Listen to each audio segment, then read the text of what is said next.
Buenos días.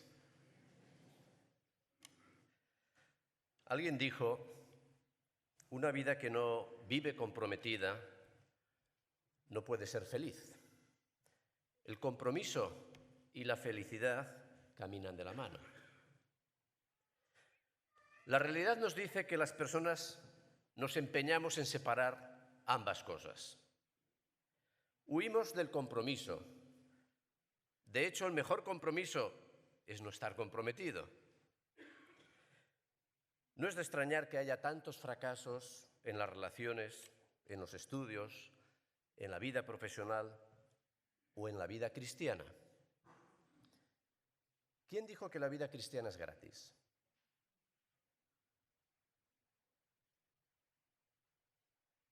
Cristo tuvo que pagar un alto coste dando su vida en la cruz por cada uno de nosotros, por cada uno de los que estamos aquí. Sin lugar a dudas, Dios está comprometido con cada uno de nosotros en terminar la buena obra que Él ha comenzado. Él está comprometido con nosotros. Pero ¿estamos nosotros dispuestos y comprometidos a pagar el coste que conlleva seguir a Cristo y vivir la vida cristiana? El ser humano tiende a huir de compromisos permanentes, de decisiones que obligan, y a la vez busca y anhela ser feliz. ¿No será esto una contradicción? ¿Será verdad lo que afirmaba Jacinto Benavente? La felicidad no existe en la vida, solo existen momentos felices. ¿O será verdad aquella otra afirmación de Baltasar Gracián? Todos los mortales andan en busca de la felicidad, señal de que ninguno la tiene. Como alguien escribió, el hombre de hoy sufre dos tragedias. No alcanza lo que desea y cuando lo hace, siente que no es suficiente. Con el mensaje de las bienaventuranzas, Jesús da respuesta a estas preguntas. Nos propone un camino nuevo, otra manera de ver, entender y vivir la vida, donde el compromiso y la felicidad no son antagónicos. Las bienaventuranzas nos hablan de aquello que verdaderamente trae sentido duradero a la existencia humana.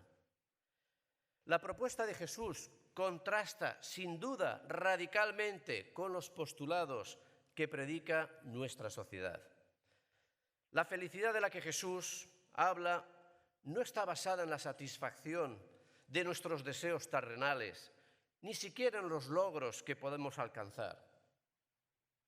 Mirad y guardaos de toda avaricia, decía Jesús, porque la vida del hombre no consiste en la abundancia de los bienes que posee. Para Jesús la felicidad tampoco se basa en la ausencia de problemas y sufrimientos. Él dijo, en el mundo tendréis aflicción, pero confiad, yo he vencido al mundo. La dicha que nos propone Jesús es una felicidad que viene a nosotros y no una felicidad producida por nosotros. Aquí radica la diferencia. Una felicidad que viene a nosotros, que nosotros no podemos producir.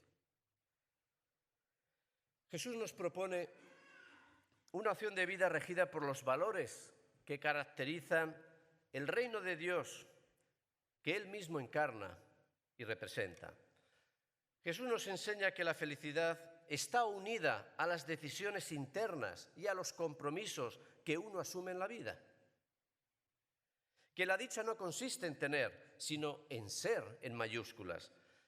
La felicidad no es una sensación momentánea, sino más bien un estilo de vida que viene a nosotros y se desarrolla cuando caminamos por las calles y las avenidas del reino de Dios y nos dejamos transformar por sus valores.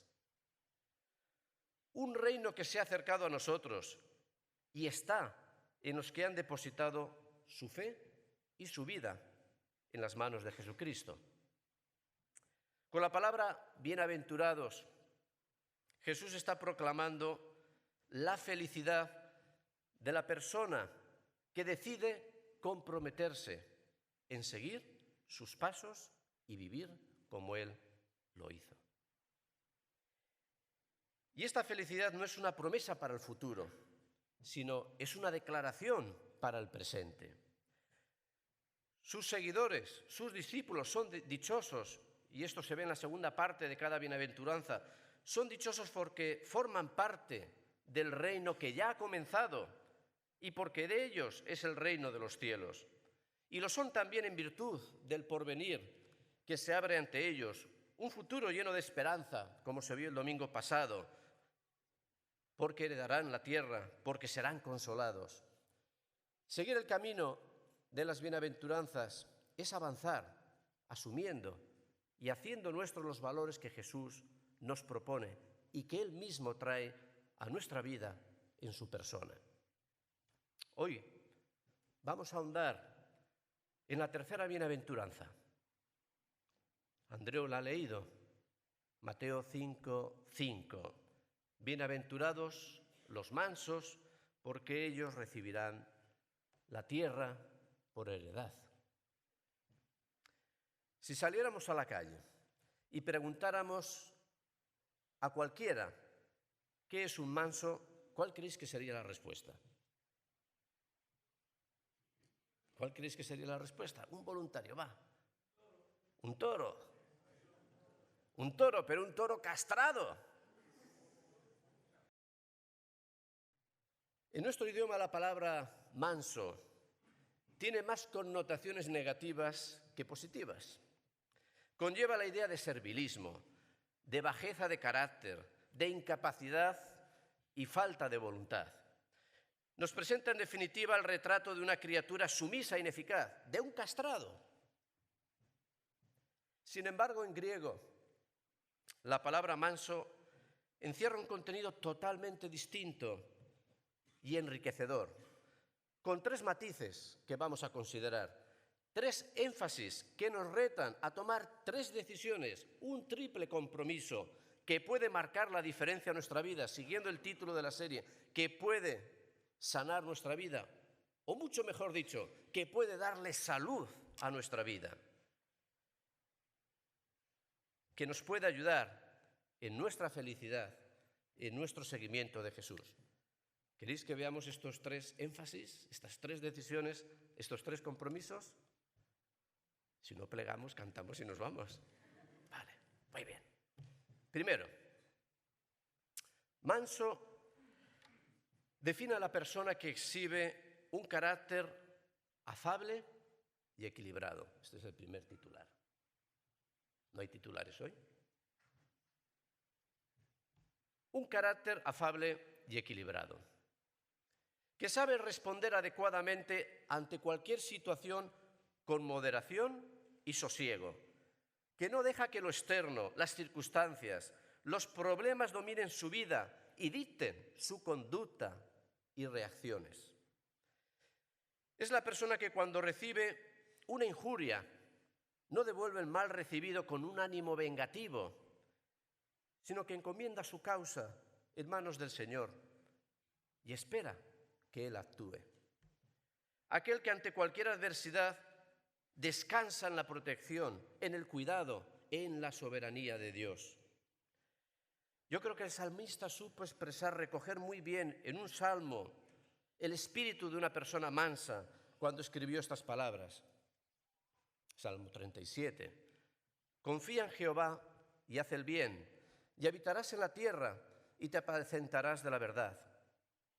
Deleítate a sí mismo en Jehová y Él te concederá las peticiones de tu corazón. Y continúa diciendo, encomienda a Jehová tu camino y confía en Él, y Él hará. Exhibirá tu justicia como la luz y tu derecho como el mediodía. La Biblia da el calificativo de manso solo a dos personas, en toda la Biblia, solo a dos personas. Moisés y Jesús. De Moisés dice que fue más manso que cualquier otro hombre sobre la tierra. Y todos los que conocemos su historia sabemos que fue un hombre que comenzó con un asesinato, que después fue capaz de enfrentarse al faraón y al pecado de todo un pueblo. Nadie que lo hubiese conocido desde una perspectiva humana se hubiera atrevido a llamar a Moisés manso.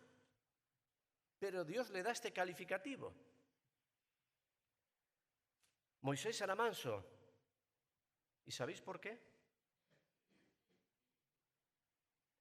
Porque se reconocía incapaz de hacer la obra de Dios por sí mismo. Incapaz por sí mismo.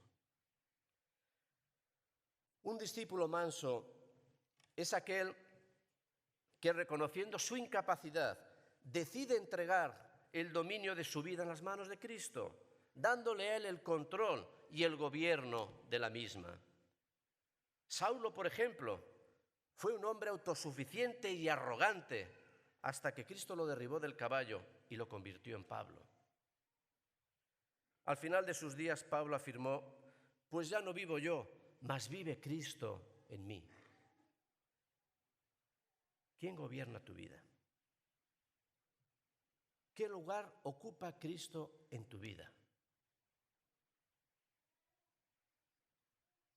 Juan el Bautista lo entendió muy bien cuando dijo: yo tengo que menguar para que Él crezca. Lo entendió muy bien. Que Cristo gobierne nuestra vida significa entender que no podemos vivir la vida cristiana de forma independiente o a nuestra manera. Si no somos mansos, si no sometemos nuestro autogobierno, nuestro autocontrol al de Cristo, no podremos vivir como sus discípulos y no podremos experimentar la dicha prometida. Si no tomamos la decisión de comprometernos a dejar que sea Dios quien gobierne nuestras vidas, que sea Él quien la construya, que la ordene conforme a su plan y a su voluntad, no alcanzaremos la felicidad prometida. El reino de Dios está en nosotros, pero Cristo ha de ser el Rey. Este primer énfasis nos reta una cosa, otro gran titular para la pantalla: a someter por completo nuestra vida a Cristo. A someter por completo nuestra vida a Cristo. A darnos cuenta que la autosuficiencia y el sometimiento son incompatibles. Hermanos, ser conscientes de esto nos ha de llevar a una primera decisión y compromiso crucial que puede marcar una diferencia tremenda en nuestra vida. ¿Voy a someter mi vida al señorío de Cristo o voy a mantener yo el control de la misma? ¿Dejaré que Cristo sea quien dirija mi vida o me aferraré yo al control, a los mandos? Ser manso, someternos a Cristo, es darnos cuenta que estamos necesitados, es reconocerlo, que yo no puedo hacerlo solo, que yo no puedo vivir la vida cristiana a mi manera. Es llevar nuestras cargas a Él porque yo no las puedo llevar. Venid a mí todos los que estáis trabajados y cargados, y yo os daré descanso. Ser mansos es darnos cuenta que sin Cristo estoy vacío. Sin Él no tengo las fuerzas necesarias, pero que con Él todo lo puedo, pues Él es el que me fortalece. Someternos al señorío de Cristo de forma práctica implica dos cosas. Dos cosas. La primera, nacer de nuevo. De cierto te digo que el que no naciere de nuevo no puede ver el reino de Dios. El 9 de agosto del año 1977 tomé la decisión más importante en mi vida que cambió el rumbo de la misma. Aquel día, en el Parque Grande, así se llama, en el Parque Grande de Zaragoza, entregué de forma consciente mi vida a Cristo. Le pedí que Él fuera mi Señor y mi Salvador, y desde aquel mismo momento me comprometí a seguirle. ¿Has tomado tú esta decisión? ¿Estás seguro de que Cristo es el Señor de tu vida? No te engañes, no basta con haber nacido en una familia cristiana. No basta ni tan siquiera con venir aquí a la Iglesia Unida. No basta con esto. ¿Has tomado la decisión de que Cristo sea el Señor de tu vida? Es una decisión que nadie puede tomar por ti, solamente tú la puedes tomar. Es tú y Jesús, es tu vida y su vida. ¿Estás seguro de que Cristo está en tu vida?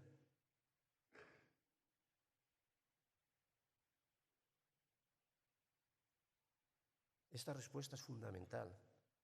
Es la que puede marcar la primera diferencia en tu vida.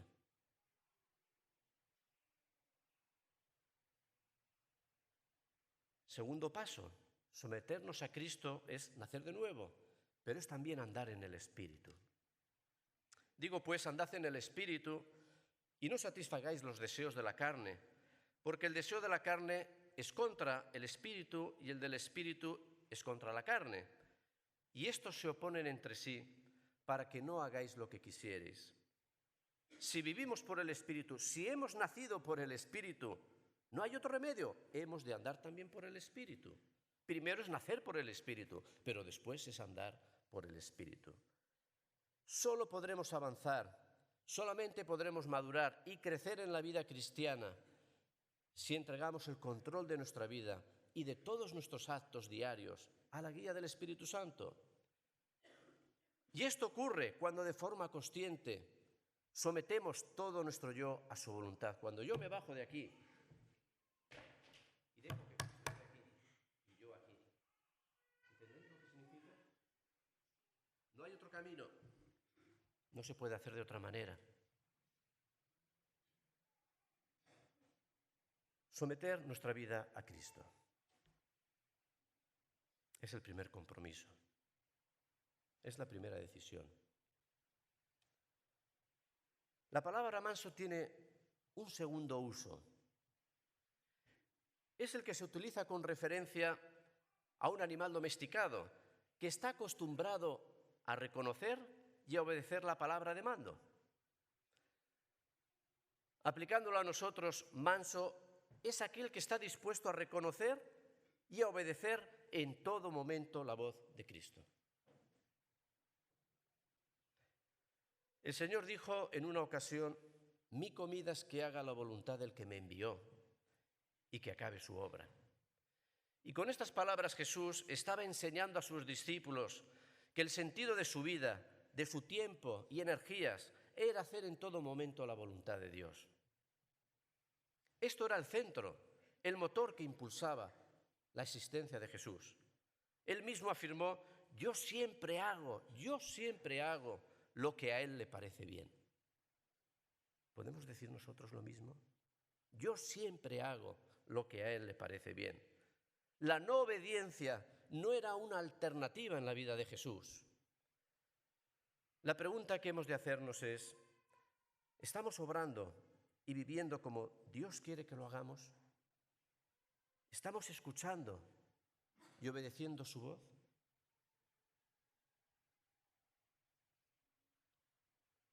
Para Jesús, la dicha en la vida reside en estar dispuestos a obedecer la voluntad del Padre, en fundamentar nuestra vida, lo que somos y hacemos, en la sólida roca que es su palabra. Y no os voy a contar la historia, que ya la conocéis. La de los 3 cerditos no, la que habla la Biblia.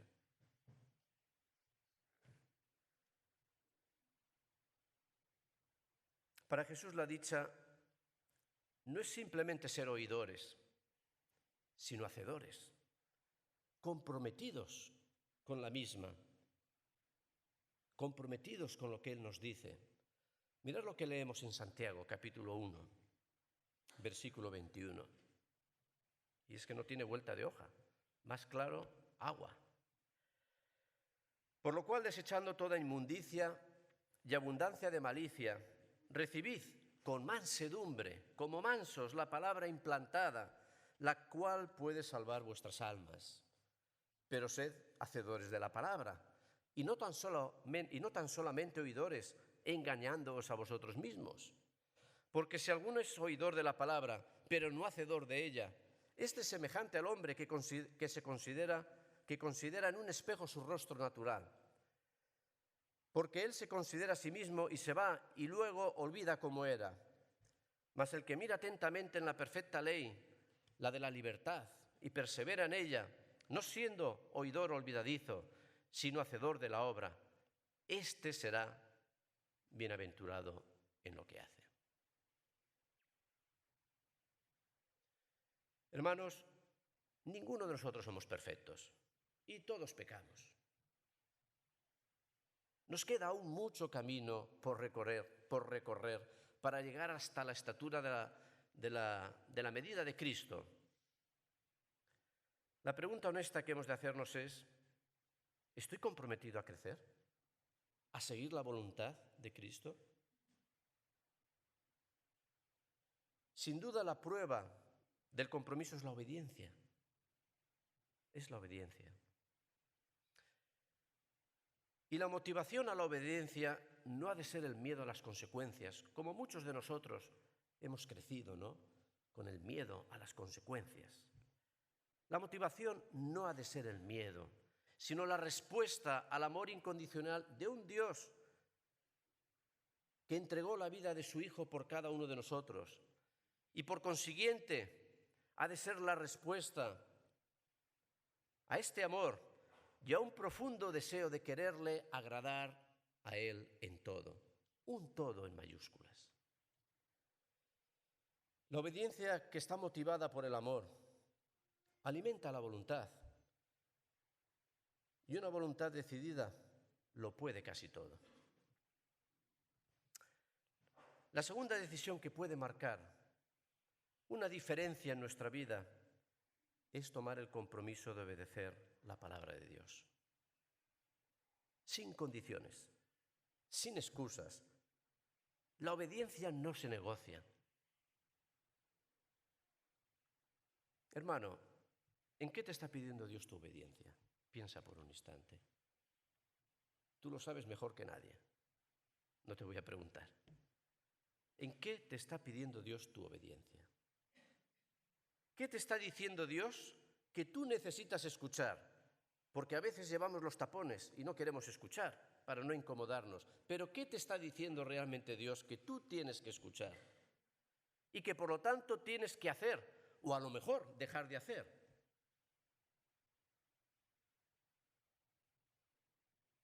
¿Te está diciendo algo? Y la pregunta más importante, ¿estás dispuesto a obedecerlo?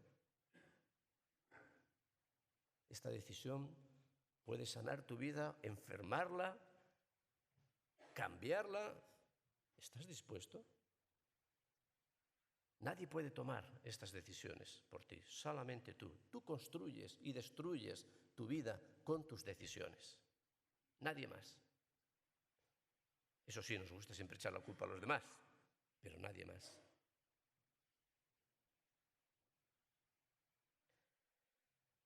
Para los griegos, en la palabra manso se encontraba la verdadera humildad. Esto al menos afirmaba Aristóteles. En algunas Biblias la palabra manso se sustituye por humildad. ¿Cuántos de vosotros tenéis en vuestra Biblia en lugar de manso humildad? Seguro que es la catalana. Es buena también. ¿Y cuántos de vosotros tenéis manso en lugar de humildad? Levantad la mano. Son dos conceptos distintos, pero plenamente interrelacionados. Por tanto, un tercer énfasis de esta bienaventuranza se encuentra sin duda en la humildad.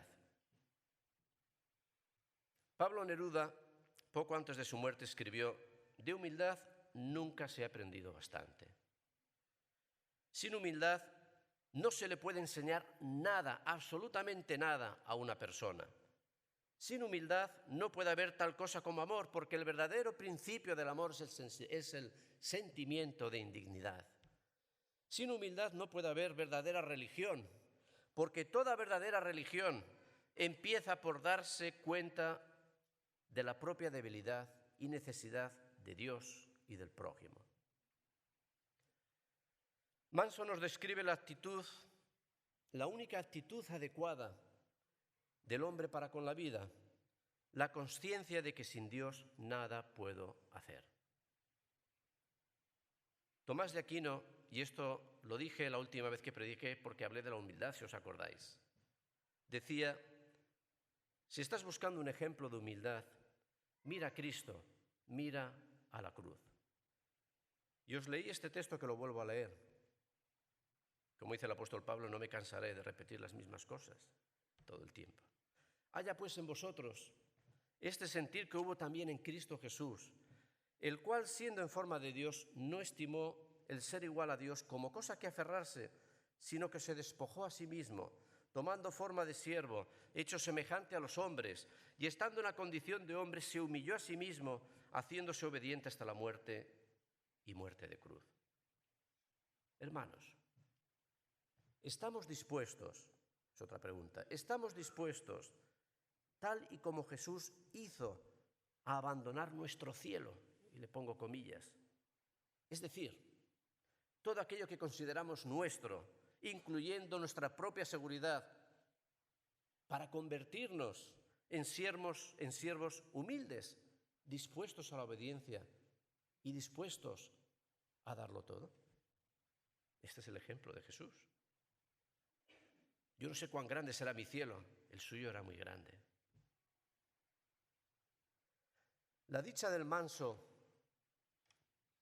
es la de una vida que reconoce en humildad que no lo ha aprendido todo, que descansa y se apoya en Dios, que no se irrita ante las contradicciones de la vida, que tiene paciencia aceptando el tiempo y la manera de obrar de Dios, que sabe esperar en Él confiadamente. Un discípulo manso no es una persona débil, al contrario, es una persona que vive en equilibrio, que tiene una gran fuerza de espíritu, que somete su vida al control y a la dirección de Dios, que está dispuesto a escuchar, a cambiar, a crecer y a obedecer a la voz de Dios, que no se aferra a lo que cree que es suyo, sino que es consciente de su condición de siervo. Uniendo estos tres énfasis, podríamos hacer la siguiente formulación de esta bienaventuranza que yo mismo he escrito. O sea, no es palabra de Dios, es una interpretación. Feliz la persona que deja el control de todos sus instintos, impulsos y pasiones en las manos de Dios y se mantiene total y constantemente bajo su guía y dirección. Feliz el que está dispuesto a oír y obedecer en todo momento la voz del Señor. Feliz el que abandona su seguridad y se convierte en un siervo humilde al servicio de Dios y de su reino. Y esto no será posible si no tomamos la decisión de comprometernos con Cristo, sometiendo toda nuestra vida con sus necesidades, con sus carencias, con sus virtudes, a su señorío, en plena obediencia y humildad. ¿Estás dispuesto a tomar esta decisión que puede sanar tu vida, que le puede dar salud, que la puede cambiar? Que el Señor os bendiga.